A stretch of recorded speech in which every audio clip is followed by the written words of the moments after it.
దాన్ని ఇప్పుడు ఏంటి, నేను కూడా ఒక గ్రామంలో పుట్టాను మా ఊర్లో. నేను అందుకని నేను పోయి చెప్పాను మా ఊర్లో చూసినప్పుడు.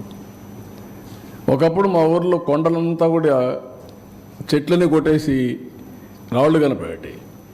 ఇప్పుడు బ్యూటిఫుల్గా కనీసం గ్రీన్గా కనపడుస్తుంది హిల్ అంతా.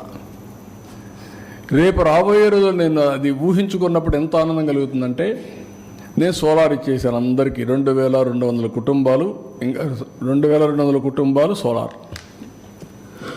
వన్ సోలార్ ఇచ్చేసిన తర్వాత 2200 కుటుంబాలు ఓన్ వెహికల్ ఛార్జ్ చేసుకుంటే ఇంకా పొల్యూషన్ లేదు.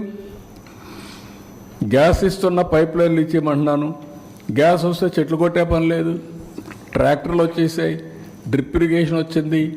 ఇంకా మడకల కోసం, ఐటి కోసం, కర్ర కోసం అడుగు పోయే పని లేదు. అక్కడుండే ఎయిర్ కూడా ఎంత ఫ్రెష్గా ఉంటుందంటే అంత ఫ్రెష్గా ఉంటుంది రేపటి నుంచి. That is most liveable place.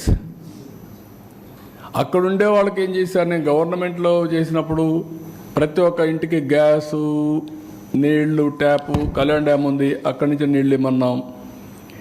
అదే మరి టాయిలెట్స్ ఇచ్చేయమన్నాం. ఇండ్లో ఒక 250 ఇండ్లు లేవు, అందరికి గట్టిచ్చేసేయమన్నాం. మినిమం నీడ్స్ అది విలేజ్, మినిమం నీడ్స్ అది గ్రామం చేసి ఎకనామిక్ యాక్టివిటీకి వెళ్తున్నాం. ఇక్కడ శ్రీ సిటీ ఉంది, వాళ్ళని ఒక పైలట్ తీసుకోమన్నా. నేను ఏ ఎక్స్టెంట్కి పోయాను, సెల్ ఫోన్లో ఆటోమేటిక్గా పోతే ఎక్కడ డిస్ట్రిబ్యూట్ చేశాడో ఇండివిజువల్ పెన్షన్ని మానిటర్ చేస్తున్నా. రెండోది, నువ్వు 300 అడుగులు దూరంగా కనిస్తే అది నీకు కట్ అయిపోతుంది, అది కూడా పెడుతున్న సిస్టమ్. నువ్వు వాడింటికాడ కాకుండా నువ్వు ఎక్కడికో రమ్మనిస్తే మాత్రం అది అలో చేయం. జియో ట్యాగింగ్ చేసిన తర్వాత దట్ ఈస్ ది బెనిఫిట్. లేదు 5 నిమిషాలు 1 సెకండ్లో వాడికి మెసేజ్ పోతుంది, you are doing wrong thing, correct it. చేయకపోతే మాత్రం నీ మీద యాక్షన్. మళ్ళీ మధ్యాహ్నం వరకు ఏం చేస్తున్నాను, ఐవీఆర్ఎస్ అడుగుతున్నా, నీకు పెన్షన్ కరెక్ట్గా వచ్చిందా, డబ్బులు అడిగారా, అవినీతి ఉందా. సో దట్ నాకేంటంటే 1 పైసా కూడా కరప్షన్ లేకుండా I wanted to provide all services real time, never in the history.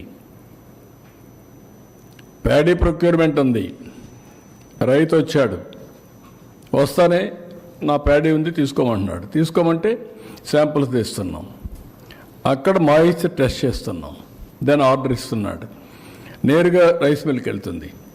Rice మిల్లో ఏంటి, ఆటోమేటిక్గా మళ్ళీ మాయిశ్చరు టెస్ట్ చేస్తారు. 2 టాలీ కావాలి. మెషిన్ క్యాలిబ్రేషన్లో కూడా ప్రాబ్లం ఉంటే వెయిట్స్ అండ్ మెజర్స్ని మళ్ళీ స్ట్రీమ్లైన్ చేస్తున్నా, ఒకటే మెషిన్ ఇస్తాం. అది అయిన తర్వాత నేను ఐవీఆర్ఎస్ అడుగుతున్నా.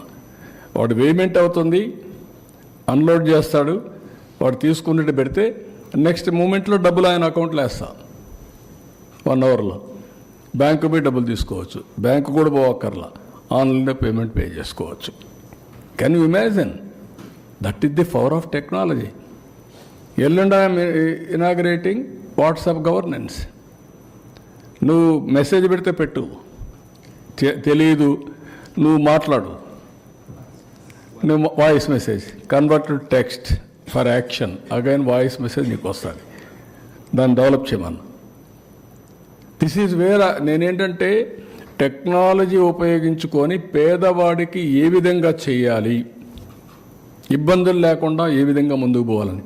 కానీ కొంతమందికి ఇవి కూడా ఏదో మాట్లాడుతూ ఉంటారు కన్ఫ్యూజ్ చేయడానికి. But we are using every step. Real time governance is that.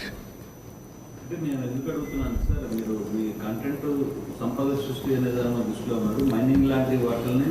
No, not only that, what I am saying, ప్రభుత్వానికి కొన్ని కోట్ల రూపాయలు నష్టం వచ్చే డెఫినెట్గా వీఆర్ అట్ ఇట్.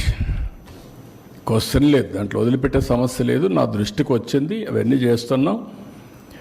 ఈ ప్రాధాన్యతలో ఒకసారి మీతో ఇప్పుడు ప్రెస్ కాన్ఫరెన్స్ అనుకున్నాను అనుకో, 15 నిమిషాలు కొన్నాను, 1 అవర్ తీసుకున్నారు, ఇంకో 15 మంది వెయిట్ చేస్తున్నారు, దాని తర్వాత మీటింగ్ ఒకటి ఉంది.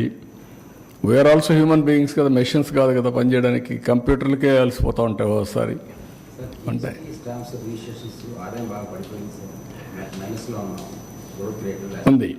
ఉంది అనలైజ్ చేసాం. ఒక 2-3 3-4 డిపార్ట్మెంట్లో నేను ఇంకోటి కూడా ఈరోజు మా వాళ్ళకి ఇన్స్ట్రక్షన్స్ ఇచ్చాను. జిల్లాల వారీగా అందరికీ ఇవన్నీ కూడా రివ్యూ చేయమంటున్నా. మా కలెక్టర్స్ కూడా రెస్పాన్సిబిలిటీ పెడుతున్నా. రెవెన్యూ కలెక్షన్, జిఎస్టిపి కూడా వాళ్ళ బాధ్యత. ఒక అడ్మినిస్ట్రేషన్ సరిగా లేనప్పుడు కానీ, లేకపోతే లీడర్ సరిగా లేనప్పుడు కానీ కొన్ని ప్రాబ్లమ్స్ వస్తూ ఉంటాయి. యూనిఫామిటీ రాదు. అవన్నీ అనలైజ్ చేసి ఇవన్నీ మర్చిపోయారు కదా మా వాళ్ళందరూ కూడా కొంతమంది. ఇప్పుడు అన్ని అకౌంటబిలిటీ ఫిక్స్ చేస్తున్నా. రైట్ మ్యాన్ని రైట్ ప్లేస్లో పెడతాం. ఉండేవాళ్ళు కూడా మాకు తక్కువ ఉన్నారు మనుషులు, అది వేరే విషయం. మాకు ఉండేదే తక్కువ. చిన్న రాష్ట్రం అయింది, దాంట్లో కొంతమంది చెడగొట్టారు, అవి కూడా ప్రాబ్లమ్స్ ఉన్నాయి. But I will try to improve everything with system. IT ఇవన్నీ పెట్టి లైన్లో పెట్టి విల్ స్ట్రీమ్ లైన్. ఇప్పుడు మీరు ఫస్ట్ కట్ అయ్యింది 6 నెలలు 7 నెలలు అయింది అన్నట్టుకి. We are reviewing some departments you have noticed, we are correcting sir. One by one.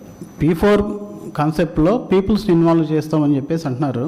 అంటే పేదల్ని ధనికులు ఆదుకునే విధంగా. అంటే రిచ్ పీపుల్స్ మనకి రకరకాలు ఉన్నారు. అంటే కొంతమంది 10 కోట్లు, 100 కోట్లు, 1000 కోట్లు, ఇలా వాళ్ళ నుంచి మనం అంటే కొంత 10 కోట్లు ఉన్న వాళ్ళు ఇంత, 100 కోట్లు ఉన్న వాళ్ళు ఇంత, అంటే ఏమన్నా స్కీమ్స్ కానీ, ఈ సీలింగ్ కానీ ఇలాంటివి. అంటే to start with what we are thinking, ఇది విల్లింగ్నెస్తో చేసే పని. సొసైటీ పట్ల బాధ్యతగా ప్రవర్తించవలసిన అవసరం ఉంది. అందరి బాధ్యత. నేను జన్మభూమి పెట్టాను, అందరూ డబ్బులు ఇవ్వాల, కొంతమంది ఇచ్చారు. స్ఫూర్తి ఇంపార్టెంట్. ఇప్పుడు సిఎస్ఆర్ ఉంది, కార్పొరేట్ సోషల్ రెస్పాన్సిబిలిటీ. ఆ డబ్బులు ఇక్కడ ఖర్చు పెట్టచ్చు. ఒక 2 కోట్లు ఉన్నాయి, ఒకరికి 10 కోట్లు ఉంది, ఒకరికి 50 కోట్లు ఉంది. ఆ డబ్బులు తీసుకొని మేమిచ్చే స్కీమ్స్ అన్నీ కూడా తీసుకొని వాళ్ళది వైబిలిటీ గ్యాప్ ఫండింగ్ కింద ఖర్చు పెట్టి వీళ్ళ పైకి తీసుకురావడం. ఎగ్జాంపుల్, ఒక ఇల్లు ఉంది, 5 మంది ఉన్నారు, ఇంటర్మీడియట్ చదువుతున్నాడు, వాడు 4 ఏళ్ళు చదివిస్తే బిఈ అవుతుంది. స్కిల్ డెవలప్మెంట్ చేసి మోటివేట్ చేస్తే యూ విల్ గెట్ ఎంప్లాయ్మెంట్. వాడికి కానీ తెలివితేటలు వస్తే కుటుంబాన్ని ఆదుకునే పరిస్థితి అతనికి వస్తుంది. ఆ ఇంట్లో 5 మంది ఉన్నారు, ఒక చిన్న వ్యాపారం చేస్తారు, వ్యవసాయం చేస్తారు. వాళ్ళు ఏం చేస్తే ఆదాయం వస్తుందో వీళ్ళు చెప్పి హ్యాండ్ హోల్డింగ్ చేయగలిగితే 15,000 వచ్చేవాళ్ళని 30,000 చేయొచ్చు, 30,000 వచ్చేవాళ్ళని 60,000 చేయొచ్చు. అప్పుడు మనుషుల్ని ఆస్తిగా చూడమంటున్నాను నేను. అదనపు ఆస్తులన్నీ అదనపు ఆస్తులుగా చూడమంటున్నా. భూమి అదనపు ఆస్తి, వ్యాపారం అదనపు ఆస్తి, కానీ మనుషులు యాజ్ క్యాపిటల్.